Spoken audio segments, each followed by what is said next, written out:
দিলেন এশার পরে 500 মর্তবা দুরূদ শরীফ বলছে বাবা চক্ষু বন্ধ করে আপনারা পড়বেন। চক্ষু বন্ধ করে তিনারাও আমাদের ওইখানকার আলেমদের সাথে পড়ছেন। হঠাৎ করে একটু ঝড় বৃষ্টি আসলো, ঝড় বৃষ্টির সাথে একটু ধুলাকণা আসলো। দুইজন ওই 6 জনের মধ্যে 2 জন আলেমের চক্ষু খুলে গেল। ওরা চক্ষু খুলে হঠাৎ করে দেখলেন তারা দয়াল নবী রাসূল পাক সাল্লাল্লাহু আলাইহি সাল্লামের রওজা শরীফের সামনে বসে আছেন। বলেন সুবহানাল্লাহ। তদরূপ এইভাবে 2জন করে 6 জন দেখলেন। দেখার পরে আবার খাজা বাবার কাছে আসলেন, এই এসার পরে আসলেন, আইসা বসলেন। বসার পরে বিভিন্ন প্রশ্নের উত্তর দিবে না, বলে আপনাদের আরও প্রশ্নের উত্তর আছে, আরও প্রশ্নের উত্তর পেয়ে যাবেন বাজান। আমার দপ্তরে একটা নাদান গুনাহগার ছিল, সে দীর্ঘদিন থেকে খেদমত করত। সে আসছে আমাকে আইসা বলল আল্লাহ পাওয়ার জন্য আসছি। আমি বলছি বাবা আল্লাহ পাইতে হলে ফকির লোকের দরবারে গোলামি করতে হয়।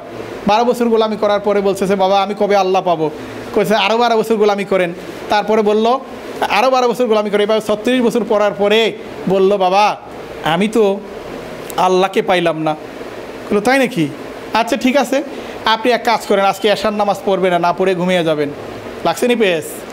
আরে অলির দরবারে গেলে শরীয়তের বাহিরে এমন কিছু বিদ্যা আছে। আপনি যে নামাজ পড়তেছেন, আমি যে নামাজ পড়তেছি, আপনি নামাজ পড়ার কারণে জাহান্নামে যাব, বিশ্বাস হয়? এটা হওয়ার কথা না। কিন্তু দেখুন আমরা যে খাবার খাইতে আমাদের খাবারগুলো আমাদের জন্য বিষ হয়ে আমাদের শরীরে রোগ হয়।